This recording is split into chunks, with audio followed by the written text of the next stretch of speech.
Og áfram höldum við með föstudagsþáttinn. Andrésar andarleikarnir eru hérna handan við hornið og til mín er komin hún Una en hún situr í undirbúningsnefndinni. Velkomin. Takk fyrir. Hvað sagðirðu? 44. Andrésar andarleikarnir? Já, það passar. Það ekkert smá. Og alltaf hefur verið snjór nema hvað einu sinni? Já, mér minnir það. Það hefur verið eitt skipti sem að leikarnir voru haldir í Kjarnaskógi. Þá voru færið í leiki og eitthvað. Já. Af því að það var ekki nægur snjór í brekkunum. Nei. En nú haldið þetta að sleppa alveg fyrir horn, eða ekki? Jú, það er nóg að snjó. Já. Við þurftum aðeins að leita á snjónum, sækja hann aðeins í svona gjátur en annars er nóg. Færa hann aðeins til, en það er í brautunum og verður, ekkert mál. Já, ekkert mál. Er þetta aldrei svona andvöku moment, svona stress, bara verður snjór á Andrésar andarleikunum? Jú, ég er alveg búin að svefnlausa nætur núna og svona áhyggjefni, en menn sem hafa setið í nefndinni áður þeir segja að þetta sé ekkert áhyggjefni. Maður er ekkert að missa svefni yfir þessu þetta reddast alltaf. Er það ekki? Jú. Og hvað eru margir að undirbúa núna í nefndinni og hvað eru þið mörg sem eru það? Við erum 8, minnum mig, já. Bara græja og gera og undirbúa komu 800 keppenda? Já, þetta eru 870 keppendur. Vá. Og svo náttúrulega kom einhverju með þeim, þannig að... Já, það er verið að tala svona kringum 3000 mann sem að fylgja með keppendum og öllu því, sko. Og nákvæmlega hvaða dag er þetta? Þeir eru frá miðvikudegi til laugardags. Já, ok.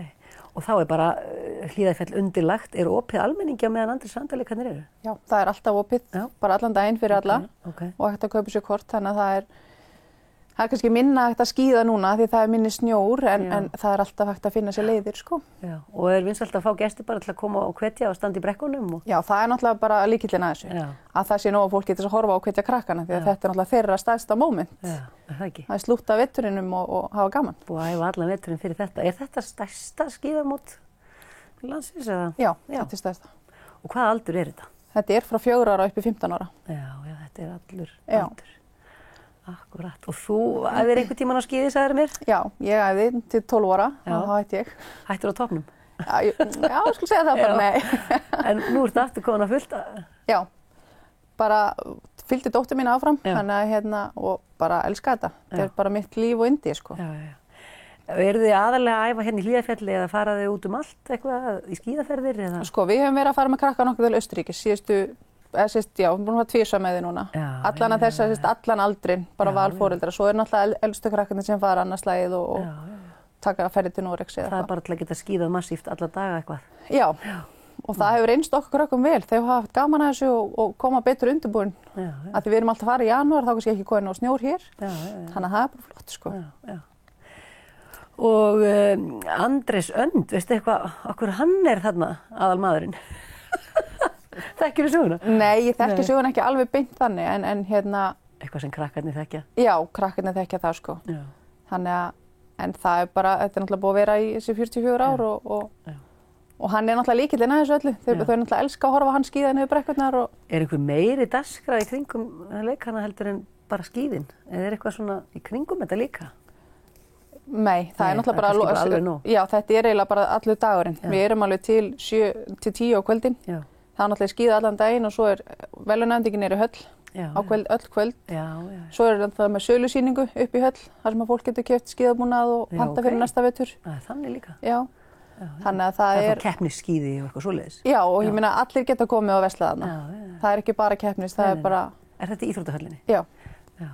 Það eru opið hvað, alla daga meðan mótið stendur? Það eru opið alla daga, já. Frá sölusýningin er opið frá 6 til 9, alla daga meðan mótið er. Og eitthvað náttúrulega fyrir á laugardeginum, því að mótið er búið bara 3.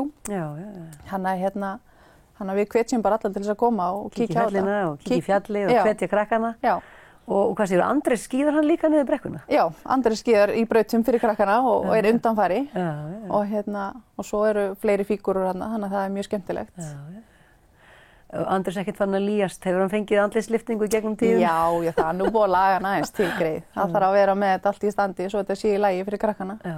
Er fólk að gista svolítið í skólastofum eða er þetta bara hótelinu og akkur, er það bara ýmist? Það er eiginlega ýmist, það er ekki skólastofum lengur en svo var hérna í gamla daga. Náttúrulega skólar í gangi. Já, það er ekki þessi frí eins og voru. Nei. Þannig að liðin hafa verið að sækja sér bara gistiheimili og íbúðir og svona. Og pláss fyrir alla í bænum? Já, nóg pláss.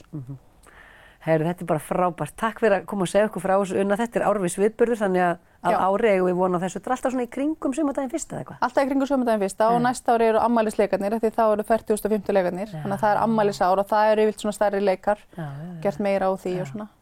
Þannig að þetta verður bara frábært. Gangi ykkur svakalega vel á Andaleikvanum og takk fyrir komuna. Takk hérlega fyrir.